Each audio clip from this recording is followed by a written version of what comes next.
Hi everyone, it's Michelle Mira, and today I want to talk about how to stay in a high vibration as an energy healer. Since it's very important for energy healers to have a consistent space of high vibration, and it's even before we open sacred space. I remember every time I got around my teacher and went into her house and just got around her for different gatherings, it was such a high vibe, and I would start feeling like I wanted to dance and sing, and it just naturally brought that out because it was a higher vibration and started enlivening all that creativity, creative energy, and flow. And so we do the same things for our clients and for our friends and loved ones that come around us. But there are times that, we may be feeling a little low on energy, or, if we are processing or detoxing or something like that, it can lower. And I want to talk about things that we do that actually can block or lower frequency. I know for me, a really important one is diet.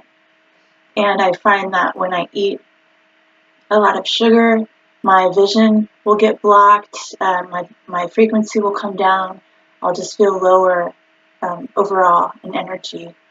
And salt is another one that I discovered later. And salt, it kind of sends messages to the body also that you need inflammation. It'll create water retention. It just kind of it sends messages to your body that aren't exactly true, and sends your body into a healing mode and takes energy away from your clarity and vision, and kind of fogs the brain. And I won't go into the scientific part of it. It's just important to know that salt drastically can change your frequency, especially if we have too much. But even I notice even just a little bit if I have a regular table salt. Himalayan salt or sea salt is a little better, but even that, if you've ingested too much, you'll definitely notice a down the vibe in your frequency.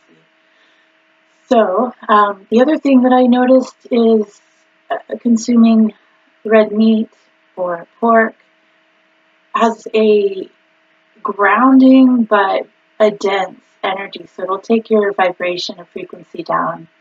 And often when we know that we need grounding, we'll actually start craving meat, and we'll crave steaks, or we'll crave red meat, and we're trying to get that grounding, but there are better ways to do it. And I've experimented with this a lot because I did low carb for a while, and I did notice just overall a lower vibration in my body.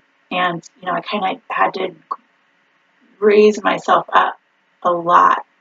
There was grounding, but like I said, there are better ways to consistently ground and not bring in that dense energy. There's also energy in the animals that gets transferred, whether it's the way they were treated, or the actual process of them going through, dying. That does get transferred, and the more sensitive you get, the more you can actually feel that. I don't notice it as much with turkey or chicken or fish. There may be that little bit of transfer, but I don't notice the density as much. However, I do notice when I'm eating more greens, leafy greens, sprouts especially, and more just living live green foods that have taken in that solar energy, and they're still living. They're still containing a lot of that that definitely does raise your frequency and starts removing those blocks, is the way I experience it. Another thing that can definitely lower your vibration is going into a consistent victim mode. Everything that happens to you is because someone else did that to you, or you did it because you had to, or even blaming other people for things that happen to you, even if it seems justified. That's just a frequency that is lower and will take you out of that creative high frequency of the upward spiral joy. You can play with it, but it just feels like it almost anchors you down or drags you down, just thinking thoughts of blame. And it's easy to get into a subtle loop of that because you feel like you can't fully be yourself around some people, and that's even a subtle blame, a subtle way of like, I don't want to be around them because I can't be myself. There may be some truth in that. And also there's that subtle blaming or victim consciousness underneath that. And so that is actually what is bringing you down, because when you're in a consistent high frequency, you bring everybody around you up.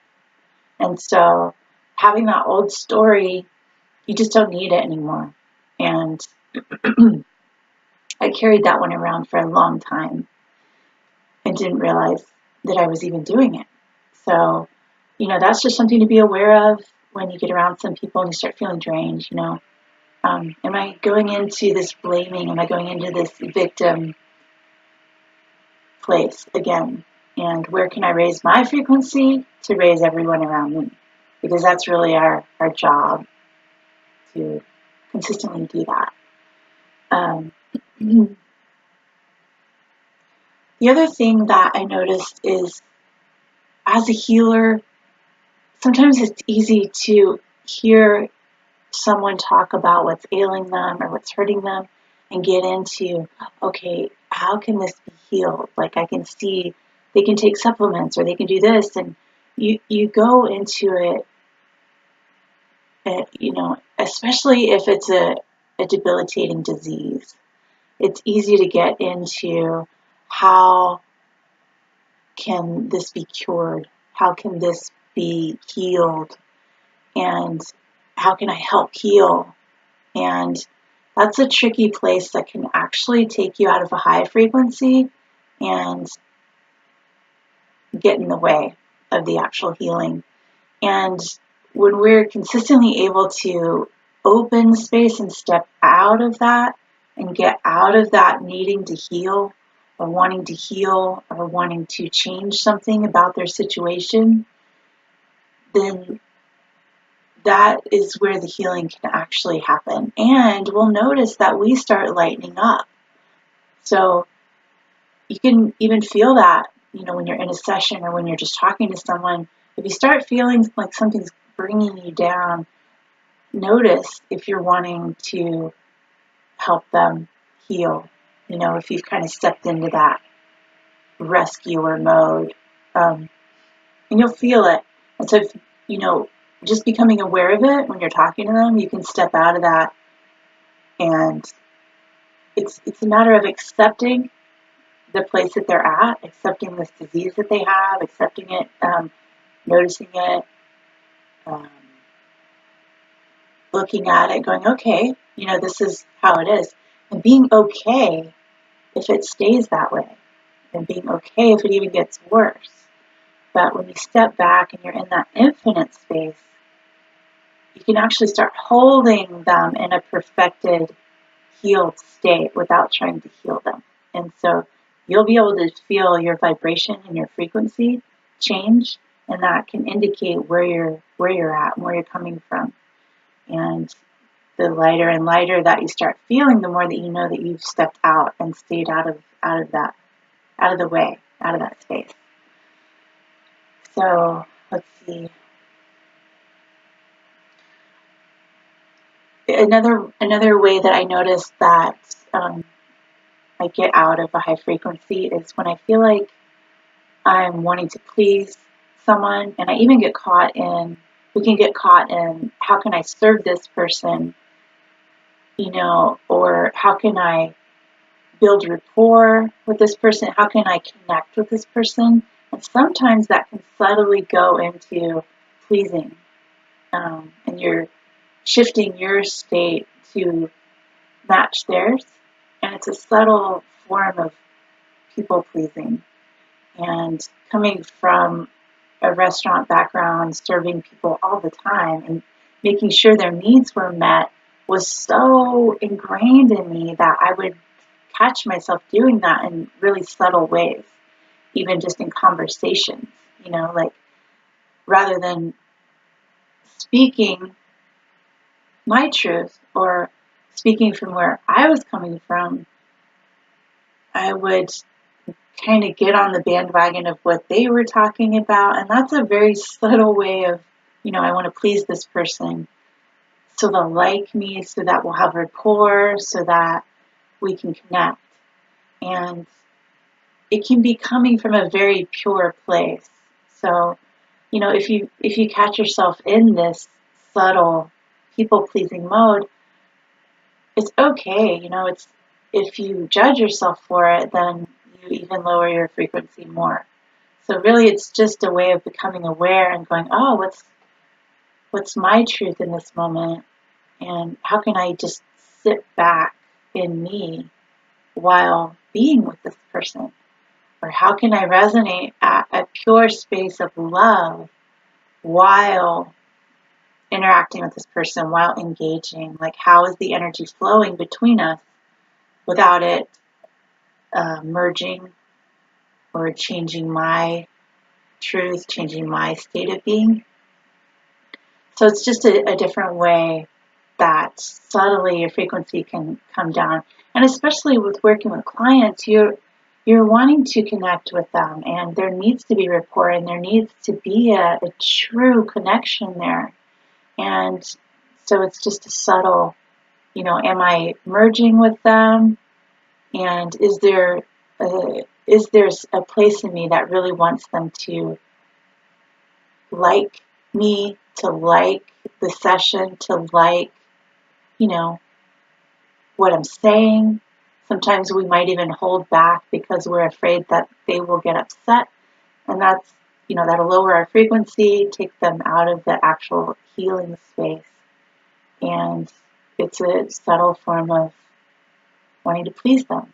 And so these are the main ways. I also want to mention that Kundalini is a beautiful, beautiful way to open your healing space, or to start your day, to raise your frequency, to balance you on a lot of different levels, and kind of clean the slate and purify your energy system, your body, just kind of get it all in line. And it's a really, in combination with meditation, it's just a really effective way to start out in a high frequency place and to stay there consistently. And you can stop and do a short Kundalini session and kind of reset yourself at any point. And I love it because you don't have to do it for 45 minutes to an hour. You don't have to get really sweaty, and it's not exhausting. It's just a really nice, refreshing way to feed yourself and to raise that frequency up again. So I hope this has been helpful.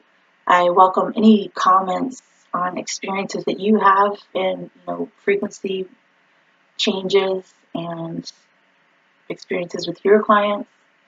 So also join me on my blog, michellemire.com, and I'll see you tomorrow.